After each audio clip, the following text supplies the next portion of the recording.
자, 이번 시간에는 지난 시간에 우리 과목별 세무조정에서 12번째 업무무관 지급이자 조정 명세서에 대한 이론을 제가 먼저 잠깐 정리를 해드렸어요. 지금도 마찬가지로 지금 업무무관 지급이자에 대한 이 조정 명세서에는 크게 여러분들이 세무조정할 게 세 가지가 있는데요. 일단 우리 뭐죠? 기본적으로 일반 운영 자금에 대한 이자를 지급했다면 얘는 가장 일반적인 것이니까 당연히 송금, 산입으로 비용으로 다 인정을 해줘요. 근데 여기서 문제가 되는 것은 여기 업무와 관련이 없는 것을 크게 세 부류로 나누고 있단 말이죠. 거기에 대한 세무조정이 필요하다는 게 여러분이 꼭 정리를 해 두셔야 될 사항이라는 얘기고요. 첫 번째는 채권자 또는 여기 수령자가 불분명하대요. 불분명한데 여기에 돈이 이자 지급이 됐다고 얘기를 한다면 여기 할인된 데 대해서는 세무조정은 당연히 송금 인정 안 해준다고요. 그래서 송금 불산입이 될 것이고요. 채권자나 수령자가 불분명하다면 이에 대한 소득 처분은 얘는 상여로 처분해 주세요 라고 얘기했었어요. 대표적 상해라는 얘기가 되겠죠. 그 다음에 두 번째로 기억하셔야 될 것은 건설자금 이자에 대한 거예요. 건설자금 이자. 건설자금에 대한 이자도 마찬가지로 얘는 송금 불산입을 할 거예요. 송금 불산입. 내용은 지난 시간에 설명했던 거하고 똑같고요. 근데 의미는 좀 다르죠. 건설자금에 대한 이자는 자본화 요건을 만족했기 때문에 이자 비용이라는 비용으로 처리하면 안 되고 뭘로 처리하라는 얘기예요? 자산에다가 포함시키라는 얘기예요. 그러면 그 자산이 포함됐으니까 걔가 처분되기 전까지는 그냥 계속 유보 상태로 남아 있겠죠. 얘는 소득 처분은 유보로 이렇게 처리해 주시면 돼요. 세 번째로는 업무와 무관한 거. 업무와 무관한 거 여러 가지가 있는데 몽졸이 다요. 그래서 업무와 무관한 거에 대해서도 송금 불산입 이렇게 할 텐데 소득 처분에 대해서는 얘는 기타 사회 유출로 처분해요. 기타 사회 유출로 처분한다. 그래서 업무무관 지급 이자 조정 명세서에는 여기 파트를 총 4개로 나눠 놓았는데 나눠 놓은 게 일반적으로 운영자금에 대한 이자는 당연히 송금산입으로 되는데 나머지 이런 항목들은 구분해서 소득 처분할 때 세 가지로 구분해서 소득 처분해주면 됩니다 라고 하는 걸 설명해 드렸던 거예요. 그래서 513페이지 보면 여러분이 다른 그 교재의 내용들 차근차근 읽어보신 다음에 정리할 사항이 있잖아요. 송금 불산입 대상 지급이자 라고 써져 있는 그 표를 갖다가 잘 이해해서 이 세 가지로 구분을 해 놓으시면 별 문제가 될 게 없다고 얘기해 드리고 싶은 거죠. 자, 그래서 이 항목들에 대한 내용들은 지난 시간에 한번 설명을 해 드렸으니까 오늘은 여기 우리 조정명세서에서 실제로 어떻게 얘를 입력하고 세무조정은 어떻게 하면 되는지 한번 직접 해보도록 하겠습니다. 자, 지워도 되겠죠? 자, 프로그램은 법인 회사의 번호는 5000번이고요. 코드 번호 5000번 법인 주정 열어놓으시고요. 그 다음에 여러분이 수행 내용 실습할 페이지 수는 516페이지예요. 516페이지에 보시게 되면 업무 무관 지급이자 조정 명세서라고 나와 있고 첫 번째 업무 무관 자산 현황이 나와 있어요. 토지 1억 원짜리네요. 그 다음에 이자 비용 현황이 나와 있는데 이자 비용은 지금 5%짜리 6%, 7% 이렇게 해서 차입금 돈 빌린 상황이 있고요. 그 다음에 이자 비용으로 나간 금액이 이렇게 있어요 라고 앞에 설명을 하고 있습니다.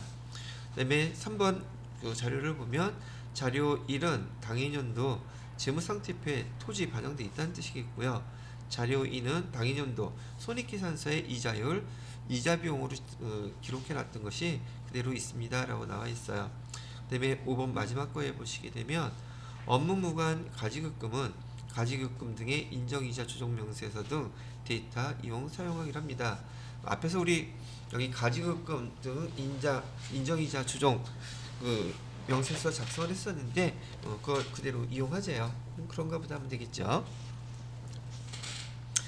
자, 그래서 여기 과목별 세무조정의 맨 밑에서 세 번째 거에 보시게 되면 업무, 무관, 지급이자 조정 명세서라고 되어 있죠.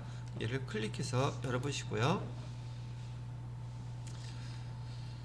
자, 열었더니 첫 번째 여기 순서 구분해서요. 업무, 무관, 부동산 적수라고 나와 있어요.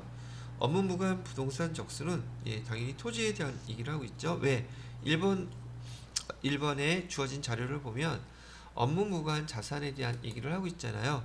얘는 2016년 3월 1일에 비업무용으로 취득했다고 하는데 우리는 지금 2021년 여기 세무조정을 하고 있기 때문에 시작 때는 적수 계산할 때는 올해 것만 계산하면 되겠죠. 근데 얘는 올해 거 1월 1일부터 있었다는 얘기가 되겠고요. 그래서 1월 1일부터 적요라는 것은 전년도에 2016년도에 토지라는 자산을 취득했기 때문에 정기에서 2월 됐겠죠. 그다음에 차변에 토지로 기록되어 있는 금액은 1억 원이라고 이렇게 입력해 주시면 된다는 뜻. 그럼 이게 첫 번째 업무, 무관, 부동산의 적수라는 뜻이고요. 그 다음에 거기 업무, 무관, 동산이라는 거 나와 있는 거 없죠? 그죠? 그 다음에 아까 가지급금에 대한 거 5번에 보시게 되면 업무, 무관, 가지급금은 가지급금 등의 인정이자 조정, 값을 데이터 사용하기로 했죠? 근데 여기 보시면 3번에 가지급금 등의 적수라고 나와 있어요. 가지급금에 대한 적수 클릭하셔서 다른 거 할 거 없고 그냥 여기 새로 불러오기 하시게 되면 가지급금 등의 적수를 앞에서 가지급금 등의 인정이자 주종 거기서 불러오게 되어 있어요. 한번 불러오기로 하겠습니다. 클릭하시게 되면 앞에서 우리 작성했던 거기 가지급금 등의 인정이자 적수를 그대로 갖다가 불러갖고 온 상태가 되겠고요. 그 다음에 가수금도 그대로 불러와야 되겠죠. 가수금도 새로 불러오기 하면 앞에서 입력했었던 가수금도 다 불러왔어요. 적수들. 자, 그러면 마무리가 되었고요. 그 다음에 여기 을지에 대해서는 지금 업무 여기서 보시는 것처럼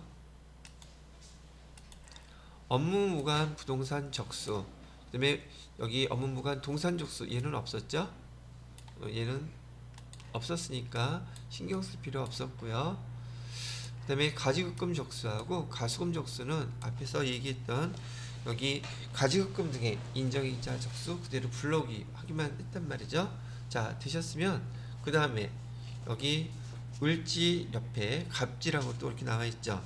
갑지에서 업무, 무관, 지급이자 조정 명세서 적수를 자동 반영하게 된답니다. 얘를 한번 클릭 이렇게 해보시게 되면 1번, 2번 이렇게 하기로 되어 있죠. 여기 앞에서 적수 계산됐던 것들 새로 불러오기 한번 눌러서 확인해 보면 별반 나타나는 건 없네요. 자, 이렇게 해놓고 자, 여기 1번 매번 말씀드리는 것이 있지만 우리 조정명세서 작성할 때에는 여기 나와 있는 번호 순서대로 하나씩 작성해야 됩니다 라고 얘기를 했었어요. 거기서 1번 지급 내용을 보니까 지급이자 및 차입금 적수계산이라고 되어 있네요.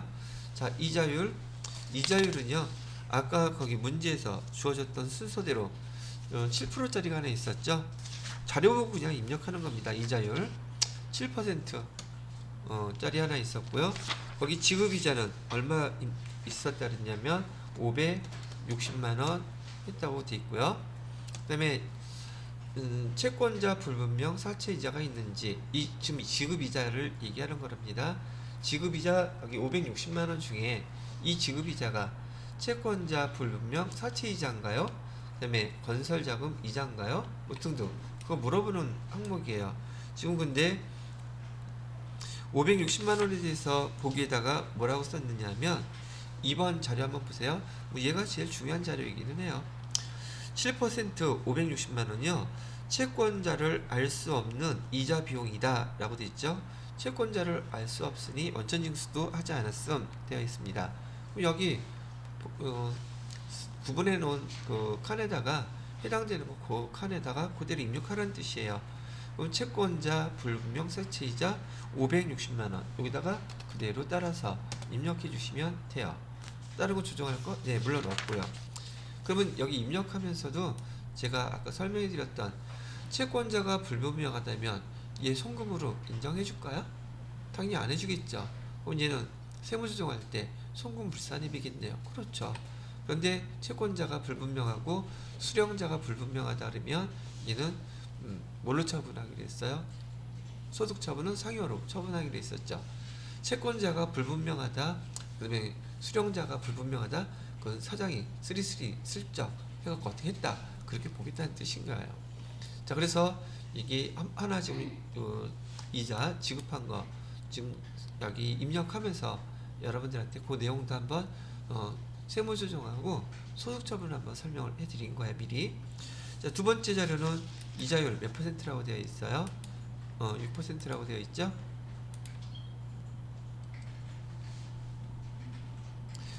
자, 이렇게 되어 있고요. 두 번째 줄 이번에는 6%라고 입력하시고요. 이자 지급한 거는 720만 원이라고 얘기가 나와 있네요.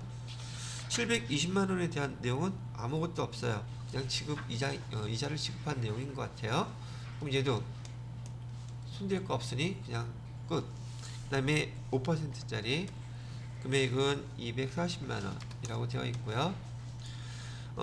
참고사항에 보니까 120만 원은 건설 중인 공장 건물 완공 예정일은 2023년 10월 18일에 대한 차입금에 대한 이자래요. 여기서 또 명확하게 알려주고 있잖아요. 여기서 240만 원 중에서 120만 원은 뭐하고 관련돼 있대요? 건설자금 이자와 관련돼 있대요. 그럼 건설자금 이자 얘는 송금 당연히 인정 안 해주죠. 송금 불산입이라 그랬어요. 왜?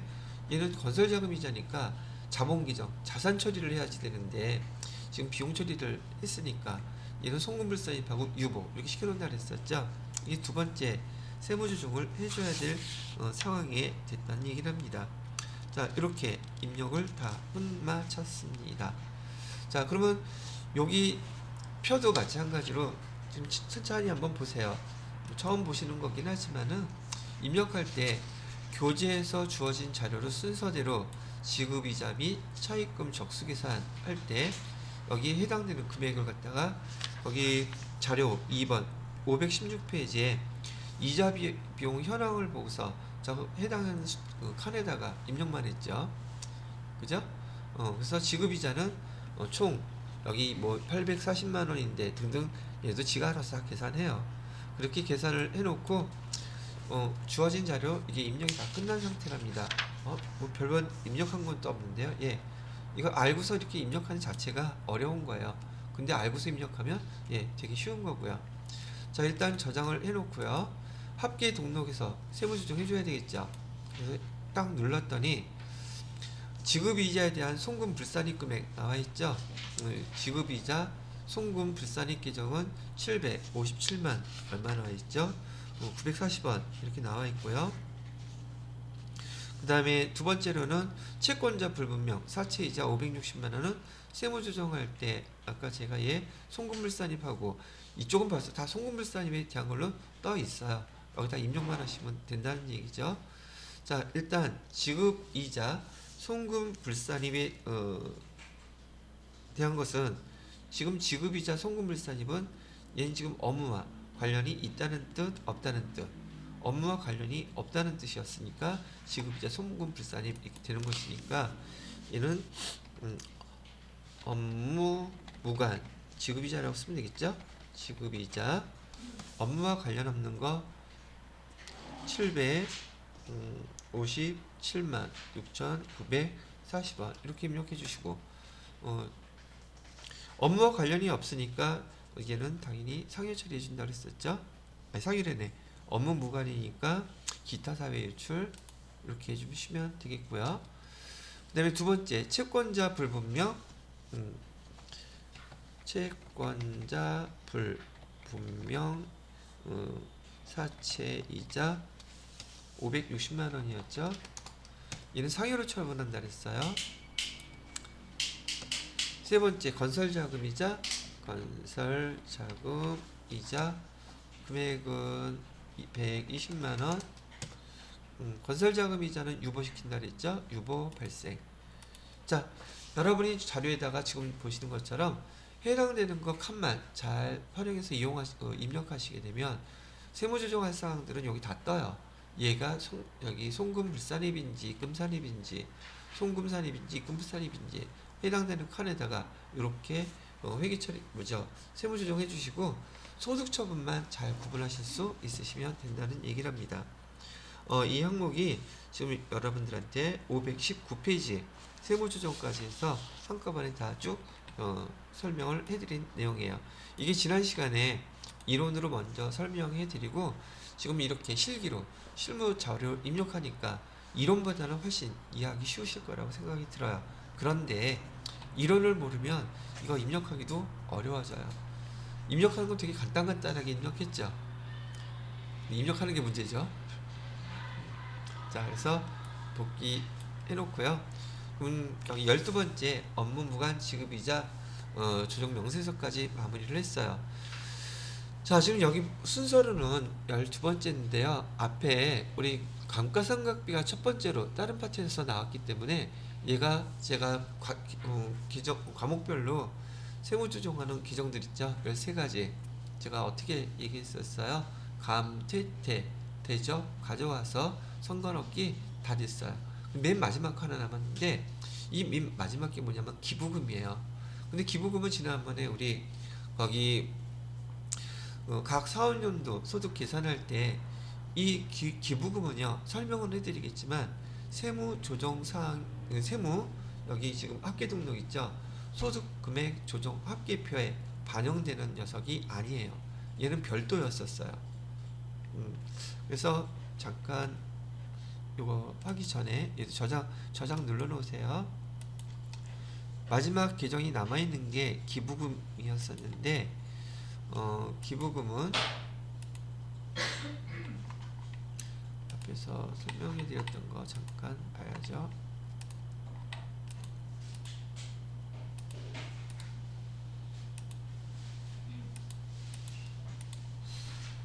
여기는 없나?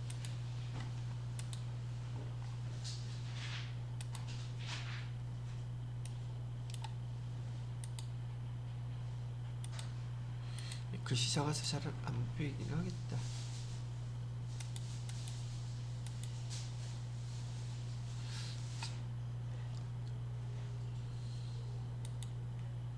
자, 요거 글씨로 한번 보시죠.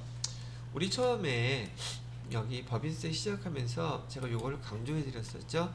여기 세무조정을 할 때는 결산서상 당기 순이익 결산이 끝났으니까 여기부터 시작해서 첫 번째 입금산입, 그 다음에 송금산입 계산하고 나타난 금액을 차가감 소득금액이라고 불러요. 이게 있었죠. 거기에서 올해 당기에 기부금 한도 초과한 거 더해주고 전년도에 기부금 한도 초과해서 2월에 돼갖고 온 거는 걔는 송금 산입하고 계산하게 되면 각 사업연도 소득금액이라고 얘기한다 그랬었죠.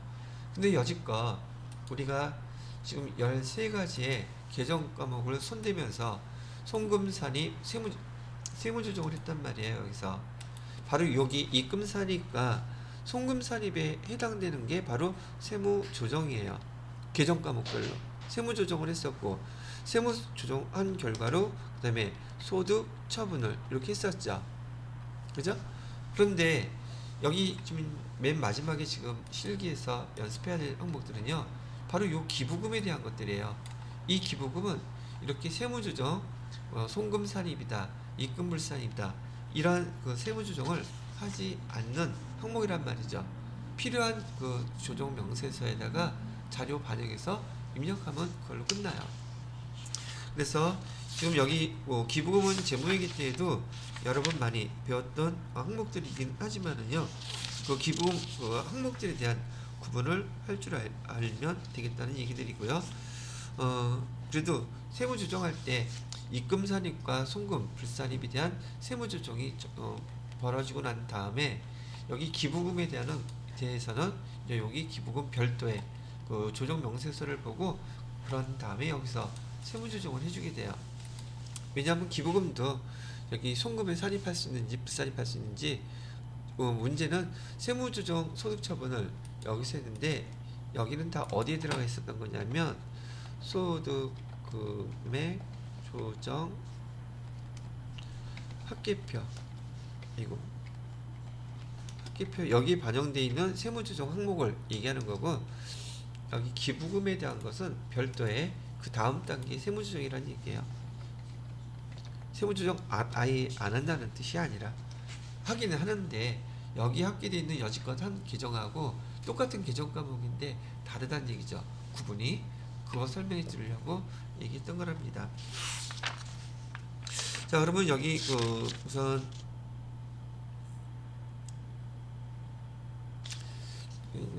뭐죠? 기부금에 대한 내용들을 한번 정리를 해봐야 될 것 같은데 그렇게만 우선 알고 계시고 제가 좀 잠깐 착각했어. 지금 요거는 끝내야 되겠죠?